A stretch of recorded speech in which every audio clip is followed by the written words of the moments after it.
Hello বন্ধুরা, আজকে আমরা এক্সপ্লেন করতে চলেছি ডিভাইন আরবান গড চ্যাপ্টার 21 থেকে 25 পর্যন্ত। তো চলুন শুরু করা যাক। হাইহুয়াকে ঠিক করে বাইরে যত সব কাজ ছিল সব সেরে বাজারের ভিতর দিয়ে হাঁটছিল ইয়েচেন। রাস্তা দিয়ে যাওয়ার সময় ইয়েচেন বলে, সান কি করছে? অনেকবার ফোন করার পরও সে ফোন ধরেনি। হয়তো বাড়িতে কিছু একটা হয়েছে। যদি কাল ওর কাছ থেকে খবর না পাওয়া যায় তাহলে ওকে খুঁজে বের করার উপায় খুঁজে বের করতে হবে। ইয়েচেন পেটে হাত দিয়ে বলে, যাই হোক, আগে রাতের খাবারের দোকান খুঁজে বের করা যাক। একটা দোকানের সামনে দাঁড়িয়ে বলে, এই স্টলটা আমার ভালো ভাই ওয়াং ইউহেংয়ের দোকান। যখন আমি ছাত্র ছিলাম, এটা এত ভালো যে আমি যখন স্কুলে ছিলাম তখন সবসময় এখান থেকে খেতাম। এত বছর পরেও এটা এখনও খোলা আছে। আমি ওয়াং ইউহেংয়ের সাথে দেখা করেছি কারণ আমি সেখানে যেতাম। আমি যখন খুব খারাপ অবস্থায় ছিলাম তখনও সে আমার পাশে দাঁড়িয়েছিল। ও হ্যাঁ, তখন এই জায়গাটা বেশ সমৃদ্ধ ছিল। এখন এখানে কেউ নেই কেন? ইয়েচেন দোকানের মালিককে ডেকে বলে, আঙ্কেল ওয়াং, তোমার কিছু সিগনেচার স্কিওয়ার দাও, আরেক বোতল ড্রিঙ্ক যোগ করো। আন্টি এসে বলে, দুঃখিত ছোট ভাই, আজ আমরা স্টল বন্ধ করে দিচ্ছি, তুমি অন্য কোথাও খেতে যেতে পারো। ইয়েচেন মনের মধ্যে বলে, আন্টি ঝাং। আন্টি ঝাং ইয়েচেনকে বলে, আমরা আজই যাচ্ছি, সুযোগ পেলে আমাদের নতুন দোকানে এসে দেখে যেও। ইয়েচেন মনের মধ্যে বলে, আমরা এখানে 10 বছরেরও বেশি সময় ধরে আছি, আর তুমি এখন অন্য কোথাও চলে যাচ্ছ? ইয়েচেন আন্টি ঝ্যাংয়ের মুখে তাকিয়ে দেখে ব্যথা লেগেছে, মনে হচ্ছে কেউ তাকে মারধর করেছে। আঙ্কেল এসে বলে, ভুলে যাও, অতিথিদের তাড়াহুড়ো করো না। আঙ্কেল ইয়েচেনের সামনে একটা প্লেট রেখে বলে, এই প্লেটটা তোমার জন্য। আঙ্কেল বলে, ছোট ভাই, যেহেতু তুমি আমাদের শেষ গ্রাহক হতে চাও, তুমি যা চাও আমি তাই দেব। ইয়েচেন মনের মধ্যে বলে, চাচা ওয়াংও আহত। চাচা ওয়াং আর চাচি ঝ্যাং সবসময়ই খুব স্নেহশীল। পারিবারিক সহিংসতা অসম্ভব হওয়া উচিত। আঙ্কেল বলে, খাওয়ার পর চলে যাও, আমরা তোমার কাছ থেকে কোনো টাকা নেব না, কিন্তু তোমাকে তাড়াতাড়ি খেতে হবে। ইয়েচেন খাবার দেখে বলে, গন্ধটা ঠিক সেরকম যখন আমি ছোট ছিলাম। হঠাৎ ইয়েচেনের পিছনে কে যেন চেয়ার ছুঁড়ে মারে। যখন ইয়েচেন আরামে বসে খাবারে একটা কামড় দিতে যাচ্ছিল, ইয়েচেন সেটা বুঝতে পারে আর পিছনে তাকিয়ে চেয়ার ভেঙে দেয়। ইয়েচেন এখানে তার জাদু শক্তির ব্যবহার করেছিল। গুন্ডা বা মস্তানরা এসে বলে, গন্ধটা যেন চেনা লাগছে। মস্তান দলের লিডার বলে, কিন্তু আজ আমি তোমাকে খুঁজছি না, এই দোকানটি ইতিমধ্যেই বন্ধ, তাড়াতাড়ি করো এবং এখান থেকে চলে যাও। আঙ্কেল ওয়াং আর আন্টি ঝ্যাং একসাথে বলে, মাস্টার টাইগার। দলের লিডার বলে, ওয়াং, তুমি যদি আমাদের সুরক্ষা ফি না দাও তাহলে গ্রাহকদের সেবা করার সাহস কিভাবে করো? তুমি আর দোকানটা চাও না, তাই না? আঙ্কেল ওয়াং বলে, মাস্টার টাইগার, আমাদের একটু বিশ্রাম দাও, আমাদের যেতে দাও, ছোট ব্যবসাটা তোমাকে টাকা দিতে পারবে না। টাইগার বস বলে, ইতিমধ্যে আমি তোমার নতুন ঠিকানা সম্পর্কে জিজ্ঞাসা করেছি। যদি তুমি আগামীকাল এত টাকা সুরক্ষা ফি না দাও তাহলে আমি তোমার নতুন দোকান সহ তোমাকে ভেঙে ফেলবো। যদি তুমি 24 ঘন্টার মধ্যে টাকা পরিশোধ করতে না পারো তাহলে আমি তোমাকে মেরে ফেলবো। ইয়েচেনের সাইড দিয়ে যাওয়ার সময় বলে, ছোট ভাই, আমার কাজ শেষ, তুমি এখন যেতে পারো। ইয়েচেন বলে, আমি কি তোমাকে চলে যেতে বলেছিলাম? মাস্টার টাইগার বলে, তুমি কি আমার সাথে কথা বলছো? ইয়েচেন বলে, যদি আমি তোমার সাথে কথা না বলি তাহলে আমি কি কুকুরের সাথে কথা বলছি? ইয়েচেন জোরে একটা থাপ্পড় মারে গালের মধ্যে। মাস্টার টাইগার বলে, তুমি কি জানো আমি কে? ইয়েচেন বলে, এটা আমার ব্যাপার না। মাস্টার টাইগারের লোকেরা বলে, বস, মাস্টার টাইগার ঠিক আছেন তো? দলের লোকেরা ইয়েচেনের দিকে তাকিয়ে বলে, সে এত দ্রুত ছিল যে আমি দেখতেও পাইনি কিভাবে মাস্টার টাইগারকে আঘাত করেছে। ইয়েচেন মজা করে বলে, এক থাপ্পড় আর তুমি পড়ে গেলে? বস উঠে একটা জোরে ঘুষি মেরে বলে, নরকে যাও শয়তান। ইয়েচেন সাইদামার মতো এক ঘুষি মেরে টাইগারের মুখ তেরছা বাঁকা করে দেয়। বস সোজা উপরের ছাদের সাথে মাথায় আঘাত খেয়ে আটকে থাকে আর নিচে ফিরে আসে না।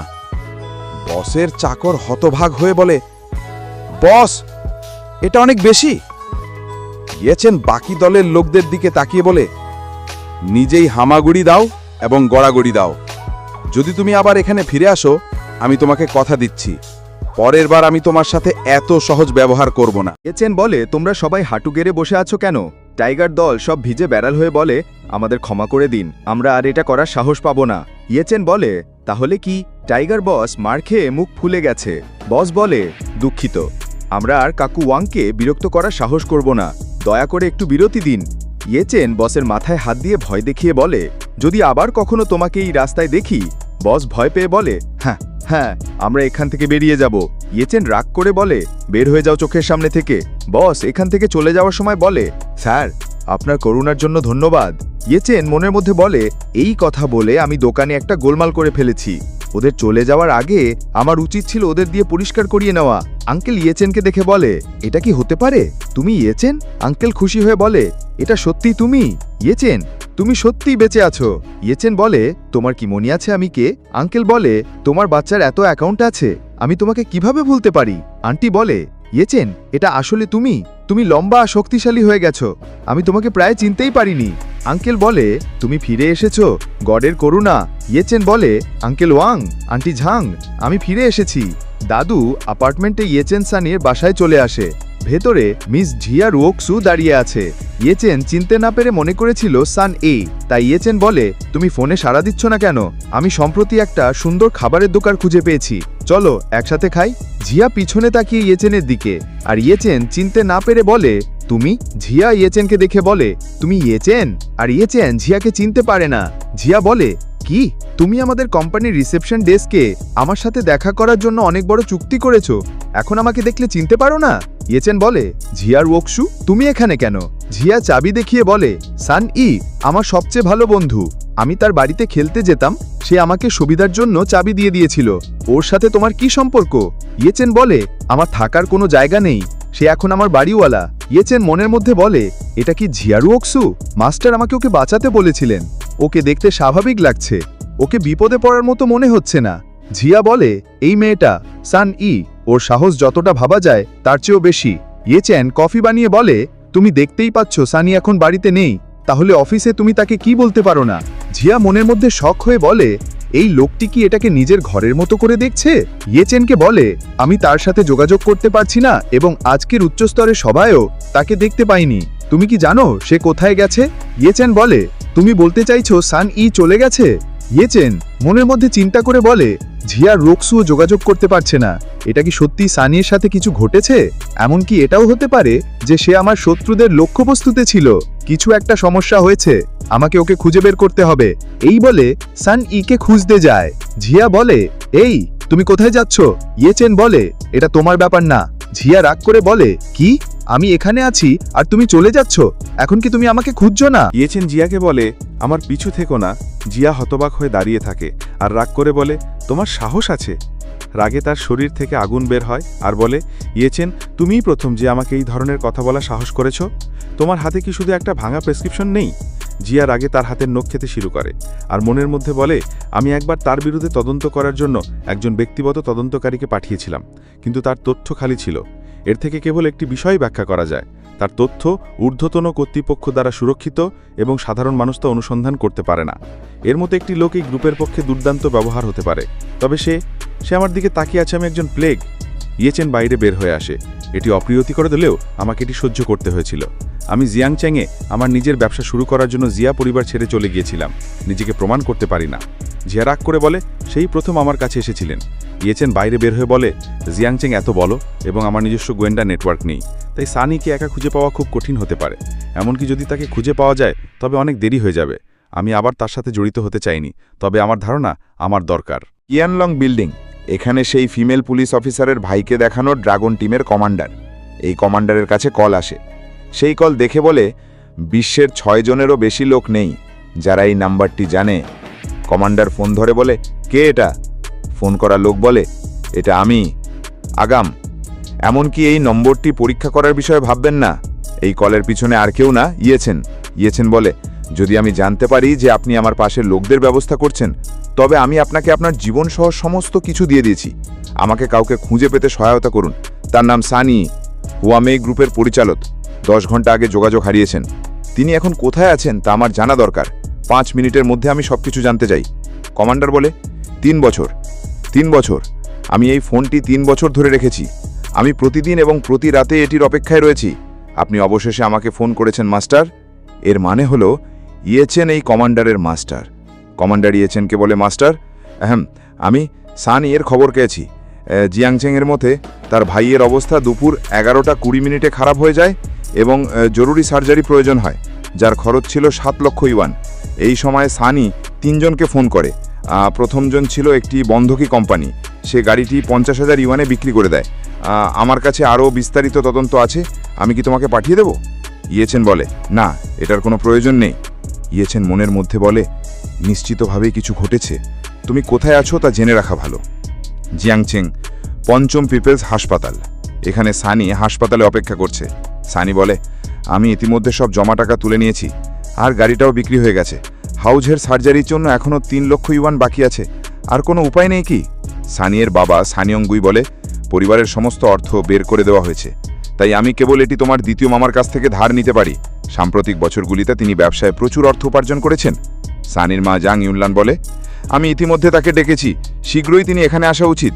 সানি মনের মধ্যে বলে, আমি সত্যি কেবল দ্বিতীয় মামার পরিবারে যেতে পারি। দ্বিতীয় চাচা পরিবারের সবচেয়ে ধনী আত্মীয়। এই সমস্ত বছর সর্বদা আমার পরিবারের দিকে তাকিয়ে আছে। আমি সত্যি তাকে ভিক্ষা করতে চাই না। পিছন থেকে 2 জন লোক এসে ডাকে, ইয়ংগুই, হাউজের বড় দুর্ঘটনার পরে কেন আমাকে এখন ফোন করলেন? সানি বলে, দ্বিতীয় চাচা, দ্বিতীয় খালা, সাহায্যের জন্য আসার জন্য আপনাকে ধন্যবাদ। সানির দ্বিতীয় চাচা সানিয়াংফু, দ্বিতীয় খালা দং কেইজু আঙ্কেল সানিকে দেখে বলে, আমি বিশ্বাসও করতে পারি না যে আমি তাকে দেখেছি কেবল কয়েক বছর হয়েছে, তবে সে দেখতে খুব সুন্দর হয়েছে। হেরান হয়ে বলে, আমি সত্যি এটি আগে লক্ষ্য করিনি। সানির বাবা বলে, ইয়ংফু, আপনি পরিস্থিতি জানেন, আমি এখন সত্যি কিছুই করতে পারছি না। সানির মা বলে, হ্যাঁ ইয়ংফু, হাউজেকে বাঁচান, আমরা আপনাকে সবকিছু ফেরত দেব। আঙ্কেল বলে, এটা করু না, এটি যদি আগে ঘটতো তবে আরও ভালো ছিল, তবে এখন ব্যবসা খারাপ এবং আমার কোনো অতিরিক্ত টাকা নেই। দেখো বন্ধুরা, যখন কেউ বিপদে পড়ে তখন আত্মীয়রাও সাহায্য করে না। আঙ্কেল মনের মধ্যে বলে, আপনি কতটা দরিদ্রতা দেখুন, আপনি কিভাবে এটি সামর্থ্য করবেন? সুতরাং আমি এটি নষ্ট করতে পারি না। সানি মন খারাপ করে বলে, তবে দ্বিতীয় চাচা, যদি আমরা কিছু না করি তবে হোচের জীবন হারিয়ে যাবে। আন্টি বলে, মধু, আপনি মিস্টার লিকে যা বলেছেন তা মনে রাখবেন। শেষ ডিনারে তুমি কি মজা করে বলেছিলে মিস্টার লির বোকা ছেলেটাকে কারোর সঙ্গে পরিচয় করিয়ে দেবে? সানি তো এত সুন্দর, যদি বিয়েটা সফল হয় তাহলে কি এখনো চিন্তা আছে যে মিস্টার লি তোমাকে পদোন্নতি দেবেন না? আঙ্কেল মনের মধ্যে বলে, আমি তো এটা ভাবিইনি। যদিও মিস্টার লিয়ের বোকা ছেলে স্বাভাবিক না, কিন্তু তার কামনা প্রবল। সানি নিঃসন্দেহে উপযুক্ত। আন্টি বলে, সানি, তোমার কি কোনো প্রেমিক আছে? সানি বলে, বয়ফ্রেন্ড না। আন্টি বলে, তাহলে এটা একটা ভালো জিনিস। যদিও তোমার দ্বিতীয় চাচার ব্যবসা ভালো চলছে না, হোচুলি লাইফই সবচেয়ে গুরুত্বপূর্ণ, আর টাকা পাওয়ার একটা উপায় আছে। দ্বিতীয় চাচি এটা বলতে কি বোঝাতে চাইছেন? আন্টি বলে, আমি শুনেছি হক্সিংশেং বিল্ডিংয়ের মিস্টার লিয়ের ছেলে সম্প্রতি পাত্রপাত্রীর খোঁজে আছে। তুমি যদি তাদের পরিবারে বিয়ে করে ঢুকে পড়ো তাহলে শুধু তোমার ভাইয়ের অসুস্থতা নয়, পুরো সান পরিবারই তোমার ওপর নির্ভর করবে। সানি অবাক হয়ে বলে, বিয়ে করা? কাউকে বিয়ে করতে হবে? আন্টি ইয়েচেনকে বলে, আপনি যদি তাদের লি পরিবারে বিয়ে করেন, আপনার ভাইয়ের অসুস্থতার কথা উল্লেখ না করে ভবিষ্যতে আমাদের পুরো সান পরিবারকে আপনার উপর নির্ভর করতে হবে। সানিয়ের বাবা বলে, সিস্টার জিল্ল, আপনি কি বলছেন? আপনি চাইছেন আমি আমার মেয়েকে বিক্রি করে দিই? সানিয়ের মা বলে, সে স্কুল ছেড়ে কাজ শুরু করেছে, এই পরিবারটার জন্য অনেক কিছু করেছে, আমি তাকে আবার হতাশ করতে পারি না। আন্টি বলে, নিজেকে এত কঠোরভাবে বিচার করো না, তুমি কিভাবে তোমার মেয়েকে বিক্রি করবে? সবকিছুই সানিয়ের নিজের সিদ্ধান্তের উপর নির্ভর করে। হতে পারে সে এখনও বিয়ে করতে চায়। একবার ভাবো, হাউজের বয়স মাত্র 14 বছর, তার সামনে এখনও অনেক জীবন পড়ে আছে।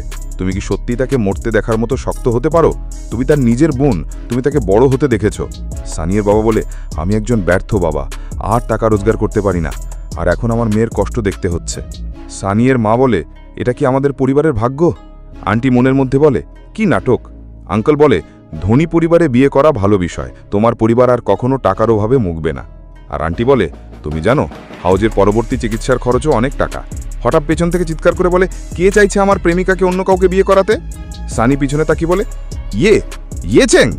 ইয়েচেং বলে, বোকা মেয়ে, তুমি কেন তোমার ভাইয়ের অসুস্থতার কথা আমার কাছ থেকে লুকিয়েছিলে? প্রেমিক হিসেবে তুমি আমার জন্য অনেক বেশি। সানির বাবা বলে, তুমি সানির বয়ফ্রেন্ড। সানিয়ের মা বলে, আমি কেন তাকে এটা বলতে শুনিনি? ইয়েচেন সানিয়ের কোমর হাতে দিয়ে বলে, আন্টি, তুমি জানো সানিয়ের শরীর কেমন? সে লাজুক, এটা শুনে সানি একটু শরম পেয়ে যায়। আন্টি রাগ করে বলে, বাজে কথা, সে শুধু বলেছে তার কোনো বয়ফ্রেন্ড নেই। আঙ্কেল বলে, তুমি কোথা থেকে এসছো? তুমি কেন তার প্রেমিক হওয়ার ভান করছো? ইয়েচান মুখে ইশারা করে বলে, দেখো, সে আমার কথা বিশ্বাস করে না, তাই আমাকে তার কাছে এটা প্রমাণ করতে হবে। সানি মনের মধ্যে বলে, এই খারাপ লোকটি আমাকে সমস্যা থেকে মুক্তি দিতে এসেছে, আমাকে সহযোগিতা করতে হবে। এরপর সানি ইয়েচানের গালে একটা কিস দেয়। আঙ্কেলের শক লাগে আর রাগ করে বলে, কি? আমি ভেবেছিলাম এটা শুধুই বন্ধু, কিন্তু এটা আসলে একজন প্রেমিক। আন্টি বলে, এটা খুব হঠাৎ। আঙ্কেল চিৎকার করে বলে, সানি, তোমাকে জানতে হবে যে অপারেশন ফি অনেক বড় অঙ্কের, সব পুরুষের পক্ষে এটা বহন করা সম্ভব নয়। ইয়েচান বলে, এখানে আসার পথে আমি যে $400,000 বা তার বেশি টাকা দিয়েছিলাম তাই। আন্টি বলে, তুমি $400,000 দিয়েছো? কি বড় কথা। আঙ্কেল বলে, টিকিট কোথায়? ফি পরিশোধ করার পর তুমি টিকিট পাবে। ইয়েচ্যাং বলে, টাকাটা হাসপাতালে যায়নি, গিয়াংচ্যাংয়ের শীর্ষ ডাক্তারের কাছে গেছে। ডক্টর ইয়ে সে হোজাকে সুস্থ করে তুলবে। আন্টি বলে, ডক্টর ইয়ে? আমি কেন গিয়াংচ্যাংয়ে ডক্টর ইয়ের নাম শুনিনি? ওটা কি ডক্টর ইয়ে সম্ভবত তুমি? ইয়েচেন মনের মধ্যে বলে, এই মহিলাটা একটা বোকা গোয়েন্দা, ওকে বোকা বানানো খুব কঠিন। ইয়েচেন বলে, এটা আসলে আমার আঙ্কেল। খেপে গিয়ে বলে, তুমি যদি একজন ডাক্তার হও তাহলে আমি একজন জীবন্ত দেবতা। আন্টি হেসে বলে, আপনি একজন অলৌকিক ডাক্তার। পিছন থেকে কেউ এসে বলে, রোগীর পরিবারের 2 সদস্য ডাক্তার এসেছেন। ডাক্তার এসে বলে, হাসপাতালে কেউ গোলমাল করবেন না। আঙ্কেল হতবাক হয়ে বলে, কিউ ডাক্তার? কিউ? আঙ্কেল ডাক্তারকে ডেকে বলে, ডক্টর কিউ, অনেক দিন হয়ে গেছে, তোমার কি মনে আছে আমি সান ইয়ংফু? গতবার আমরা একসাথে ডিনার করেছিলাম। কিউ ডাক্তারের চোখ ইয়েচেনের উপর পড়ে আর চিৎকার করে ডাক্তার ইয়ে বলে ডাক দেয় এবং সোজা ইয়েচেনের হাত ধরে বলে, আমি কখনো ভাবিনি যে তোমাকে এখানে দেখতে পাবো। শেষবার সেনের বাড়িতে এটা আমার জন্য সত্যি চোখ খুলে দেওয়ার মতো ছিল। সবাই ইয়েচেনের ডাক্তারের কথা শুনে শখ হয়ে বলে, সানিয়ের বয়ফ্রেন্ড আসলেই ডাক্তার? সে কে? ইয়েচেন মনে করে বলে, এটা যাও কিউ। ইয়েচেন বলে, জিয়াও কিউ, আমরা আগে কোথায় দেখা করেছিলাম? জিয়াও কিউ বলে, এটা আমি শেষবার যখন আমরা সেনের বাড়িতে দেখা করেছিলাম। ইয়েচেন মনে করে হাইহুয়া এর বাড়িতে একপাশে দাঁড়িয়েছিল। সানিয়ার মা বলে, সান আমাদের আগে কেন বলল না? ইয়েচেন বলে, তাহলে তুমি প্রতারক নও। আমার মনে হয় তুমি একজন ভণ্ড যে কেবল ধনী ব্যক্তিদেরই বোকা বানাতো। সানিয়ার আঙ্কেল চিৎকার করে বলে, ডক্টর কিউ, তুমি মজা করছো না তাই না? তুমি এত দরিদ্র ছোট্ট মানুষটিকে কিভাবে অলৌকিক ডাক্তার বলতে পারো? মনের মধ্যে বলে, সে সব অর্থেই একজন ভণ্ড। ডক্টর কিউ শুধু ভদ্র আচরণ করছেন, আর এই ছেলেটি এত অসম্মানজনক যে এখানেই শেষ। কিউ ইয়েচেনকে বলে, মিস্টার ইয়ে, এই লোকটা কে? ইয়েচেন বলে, একজন কোলাহলপূর্ণ অপরিচিত ব্যক্তি। কিউ সিকিউরিটি গার্ডদের ডেকে বলে, এই 2 ব্যক্তি অনেক শব্দ করে জাগিয়ে তুলছে এবং অন্যান্য রোগীদের বিরক্ত করছে। সন্দেহ হচ্ছে যে এই 2 ব্যক্তি জলাতঙ্ক ভাইরাসে আক্রান্ত হতে পারেন। ভাইরাসের বিস্তার রোধ করতে আমি পরামর্শ দিচ্ছি যে 2 রোগীকে মানবিক কারাগারে রাখা হোক। 2 জনকে গার্ড কাঁধে ওঠায় আর বাইরে নিয়ে আঙ্কেল আন্টি চিৎকার করতে থাকে নিচে নামানোর জন্য। ইয়েচেন কিউয়ের কাঁধে হাত রেখে বলে, অপ্রত্যাশিতভাবে তোমার চিকিৎসা দক্ষতা গড়পড়তা, কিন্তু তোমার পদ্ধতিগুলি বেশ নির্মম। কিউ বলে, কে তাদের ডাক্তারকে অসম্মান করার সাহস দিয়েছে? সান ইয়েচেনের কাপড় ধরে টানে আর ইয়েচেনকে বলে, দয়া করে আমাদের সাহায্য করুন, আমরা অবশ্যই সার্জারির খরচ মেটাবো। কিউ মনের মধ্যে বলে, সান হাওয়েজের বোন আসলে ডাক্তার তুমি। এরপর হাতে একটা চুটকি বাজায়, পিছন থেকে একজন ডাক্তার আসে। কিউ সেই ডাক্তারকে বলে, আমি ব্যক্তিগতভাবে তার সার্জারির দায়িত্ব নেব। সেই ডাক্তার বলে, হ্যাঁ মিস্টার কিউ। ইয়েচেনকে বলে, ডক্টর ইয়ে, তুমি চিকিৎসা সম্পর্কে তোমার কি মনে হয়? সানি বলে, ধন্যবাদ ডক্টর কিউ। ইয়েচেন বলে, ভালো করেছো। ইয়েচেন কিউয়ের কাছে গিয়ে বলে, তারপর তুমি কি তোমার সার্জারি করবে? কিউ বলে, ডক্টর ইয়ে, তুমি দয়া করে চিন্তা করো না, আমি নিজেই করব, কোনো সমস্যা নেই। ইয়েচেন একটা নোট লিখে দেয়ার বলে, এটি একটি প্রাথমিক সুই-কৌশলের সেট যা আপনার চিকিৎসা দক্ষতাকে ব্যাপকভাবে উন্নত করতে পারে। কিউ মনের মধ্যে বলে, এটা অনেক দিন ধরে হারিয়ে যাওয়া কিউই রক্তের সূচ, তার নির্দেশনায় আমার চিকিৎসা দক্ষতা অবশ্যই উন্নত হবে। ইয়েচেন ব্যাংক কার্ড বের করে বলে, আর চিকিৎসার খরচ কত? আমি তোমাকেও দিচ্ছি। কিউ খুশি হয়ে বলে, না না, আমি সব কিছু দেখব। সানি বলে, হাচুলের সার্জারি ফি? সানিয়ার মা বলে, এটা এত সহজ? কে এই প্রেমিক? সানিয়ার বাবা বলে, সানি, বাড়ি যাও এবং বিশ্রাম নাও। সান এর বাবা বলে, তোমাকে আমার কিছু বলার আছে। জ্বরে রাগ করে বলে, যদিও তুমি আর ইয়েচেং বয়ফ্রেন্ড আর গার্লফ্রেন্ড, কিন্তু একসাথে থাকার ফলে অনেক অসুবিধা হবে। যতক্ষণ না তুমি বিবাহিত, তোমাকে অবশ্যই ভালোভাবে নিরাপত্তা ব্যবস্থা নিতে হবে। সান ই অনেক শরম পেয়ে যায় এই কথা শুনে। সান ই রাগ করে বলে, বাবা তুমি কি আজে বাজে কথা বলছো? ইয়েচেন ভিডিওতে লাইক করে বলে, তোমার বাবা এত খোলা মনের, আমি বিশ্বাস করতে পারছি না। সান ই শরমে মুখ লাল হয়ে যায় আর ইয়েচেনের উপর রাগে চিৎকার করে বলে, তুমি কিভাবে অন্যদের কথোপকথন আড়ালে রাখতে পারো? ইয়েচেন বলে, আমার শ্রবণ শক্তি ভালো। সান ই বলে, তুমি একমাত্র যার কাছে অনেক অজুহাত আছে, চলো গাড়িটা ফিরিয়ে নেই। সান ইর হঠাৎ কিছু মনে পড়ে আর ইয়েচেনকে বলে, আমার গাড়ি বন্ধক রাখা হয়েছে, আমি আগামীকালই রোহা দেব, দেখি এটা ফেরত পাওয়া যায় কিনা। ইয়েচেন গাড়ির চাবি বের করে বলে, আমি ভেবেছিলাম তুমি তোমার গাড়ির চাবি আমার কাছে রেখে গেছো, কখন এটি বন্ধক নেওয়া হয়েছিল? সান ই বলে, ওগুলো আমার গাড়ির চাবি, এমনকি চাবির ফবও একই। ইয়েচেন বলে, বন্ধকি কোম্পানি গাড়িটা তোমার অস্থায়ী প্রেমিক হিসেবে দেখেই নিয়ে গেছে, আমাকে এটা ফেরত পেতে হবে, মনে রেখো পরের বার এটা হারাবে না। সান ই খুশি হয়ে ইয়েচেনকে জড়িয়ে ধরে ধন্যবাদ জানায়। ইয়েচেন বলে, যে তোমাকে সবচেয়ে বেশি ধন্যবাদ বলবে সে হচ্ছে আমি। আর এই ভিডিও এখানেই শেষ হয়ে যায়। ভিডিও ভালো লাগলে লাইক আর সাবস্ক্রাইব করতে ভুলবেন না, আর কমেন্ট করে জানাবেন এই গল্পের আরও চ্যাপ্টার লাগবে কিনা।